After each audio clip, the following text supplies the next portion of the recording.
Hey guys, welcome to another video. And I can see that I have a few new subscribers, so thank you to all those who have subscribed in the last few weeks or months. I've been itching to make a new video for some time now, and today I thought I should finally just start with the topic that I had in mind. I'm not exactly sure how to approach this one, but yeah, I just wanted to give it a shot because it has been on my mind for some time now. So, as the title of this video suggests, this is going to be about value structures, three value structures to be specific, and why you should do it. In this video, we'll try to understand the concept of values in image making and how learning about values and value structure can help you craft a captivating image for your audience. So, if we look at this image from the movie No Country for Old Men, we can see that this guy here is the focal area or focus of the shot. So as an approach to my three value studies, the first thing that I do is sketch out the simple structure of the reference image, and which will later help me put my values accordingly.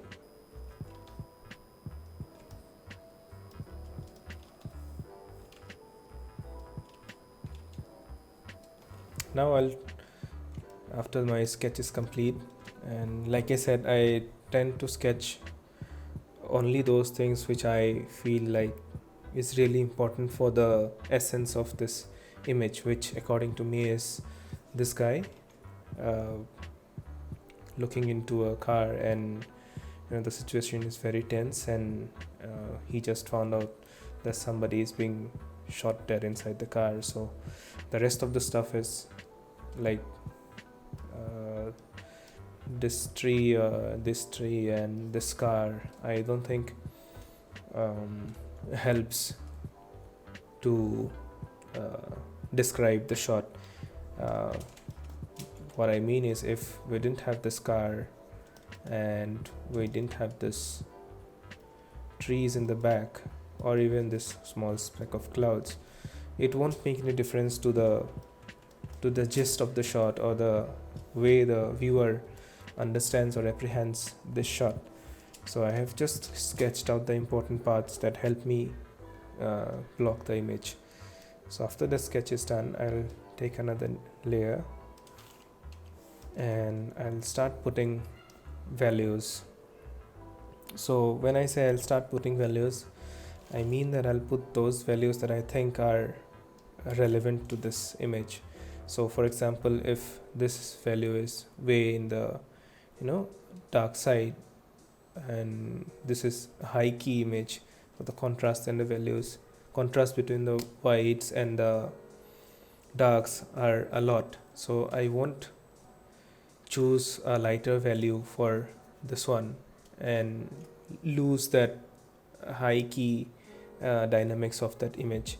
So I'll try to put my values as accurately as possible to the original image, and if I'll try to retain that high key or low key contrast while I'm doing those value studies.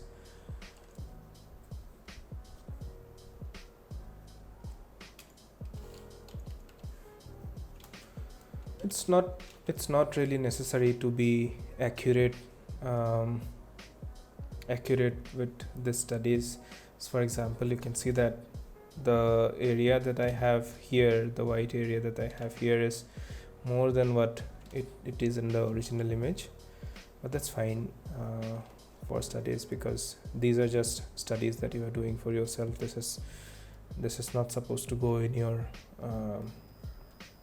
portfolio or your website. So same thing goes for the character. I'm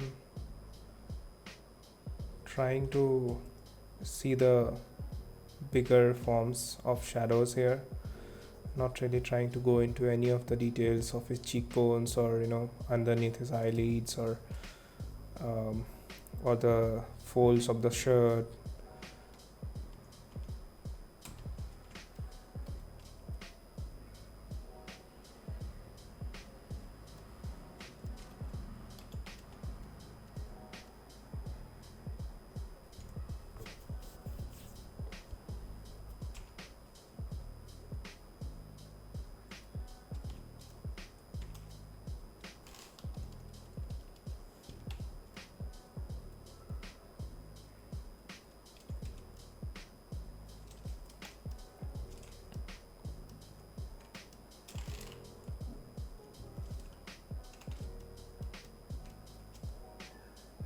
I think this should be it for this image. um, and you can always cross check if you got it right by going into by copying the image and just doing a blur thing and try to see how much you're able to capture the main essence of the image. Okay, let's start off with another one again from Country for Old Men, and just like the previous one, I'll try to sketch out the most important details of this image. So why you should do three value studies? As I have already mentioned, the purpose of a three value study is to simplify the original image. This automatically means that you have to really think hard and unsee all of the complexities and only choose to keep what is the most important part, or so-called the essence of the image. How will it benefit you?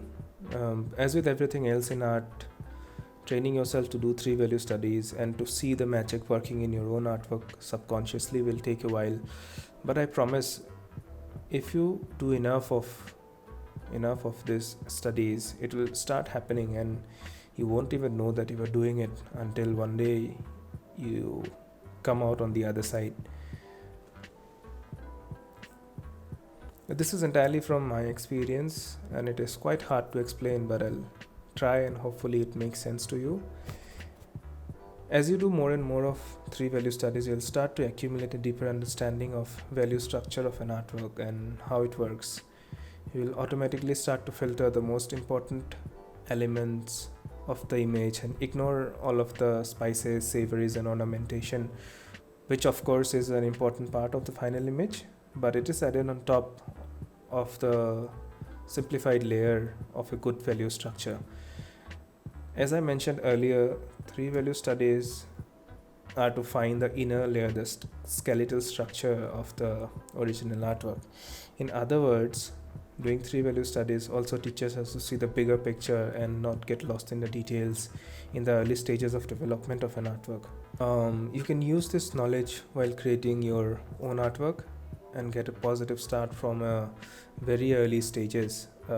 I believe if it works in the simplest of value structure, it will also work as you approach the final stages, given that you don't mess up along the way.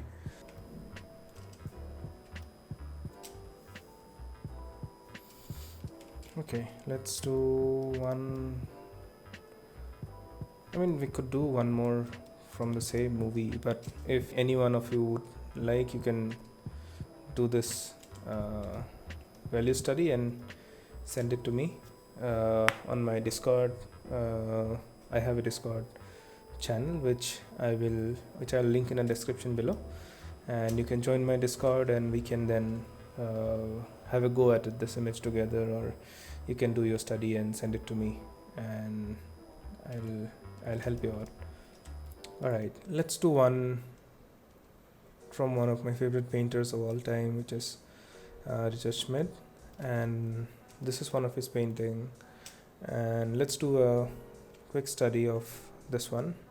These are the ones that I find most difficult to do because it has so much vibrance and difference in color and difference in hues and shades all throughout, but at the core of it, it's actually a very simplified value structure because of which this image actually works. So I'm squinting my eyes and trying to match the value in the painting and in my study as closely as possible. For the movie ones, I used this painterly sort of textured brush. For this one, I'm using more of an opaque round brush just to show you that it's not really about the brush that you are using. It should be relatively opaque and non-textury or solid edge sort of brush.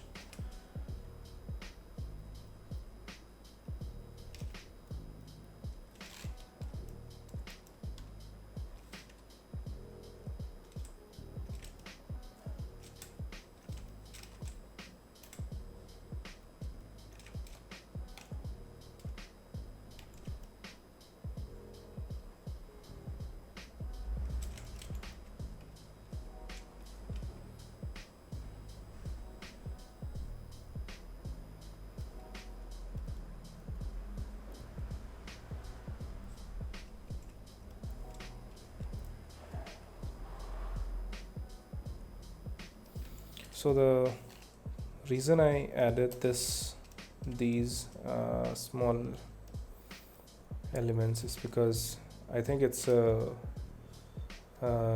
rhythmic compositional element that guide the viewer to the focal point, which is this one.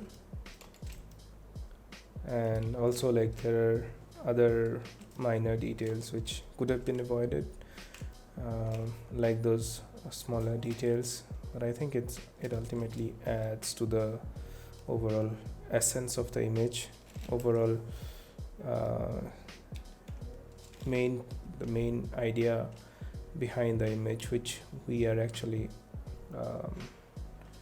trying to capture.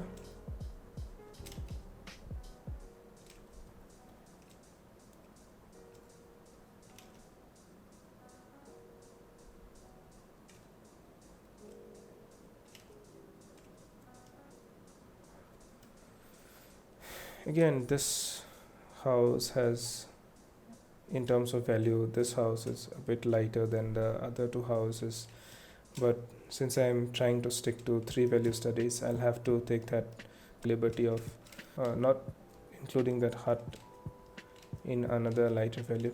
So yeah, let's do a reality check. You can see a lot of textures, but let's just simplify that image.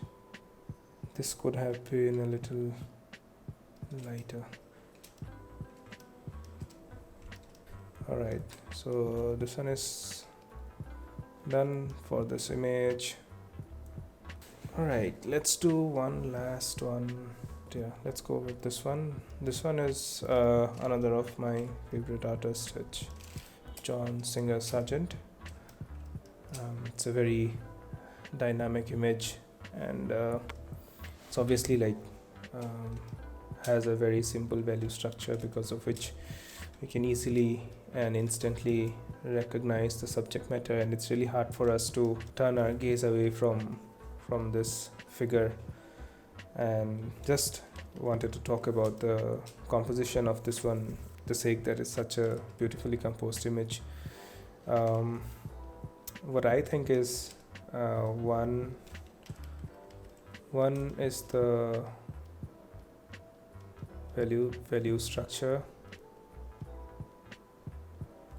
of this image that really helps stand out the character. We have this strong light coming in from the bottom and illuminating her face and hands and this white part, which are all against this dark background here, this dark characters, and everything is really dark, and the main subject stands out right in the rule of third zone. Okay, so that is one reason I think that is the value structure. Then the other thing that I can see in this image is the way the staging is done. Let's call this staging. So you can see that although there is a lot of busy things going on in the background, but all of those characters are placed in one box sort of way, placed in a box that makes it not really stand out. And this lady is placed inside another box which is not really straight but in a slant manner, and this character helps accentuate this subject matter, because this box thing really suggests stable and calm, but we have this diagonal sort of shape which suggests movement, and which is basically creates contrast, and that is why, along with values, the staging of the image which creates contrast, makes the subject matter so striking. This is value contrast. This is, staging contrast is not correct, it doesn't sound correct, but it's also a contrast of shapes. Basically, you can say shape contrast. Then there is the other element of balancing out this stuff. I think along with those strong shapes, we have this balance in this image, because with so much of contrast in this area, the right side of the image is kind of heavy, and in order to balance that out, I think this was the, just try to fill it and see. I mean, it does feel like something there would really help balance out the entire image. So also the shape is kind of organic shapes in compared to what we are getting here as a square and as a big rectangle there. So yeah, just basically wanted to talk about how beautifully composed this image is, and that's why I decided to go with this one for another study. I'll not be doing a value study for this one because I've already kind of discussed it here. I'll just do a quick black and white and apply this filter. So yeah, as you can see that it's really about the value structure and the compositional elements that are going on in this image to make this so strikingly beautiful. Alright, so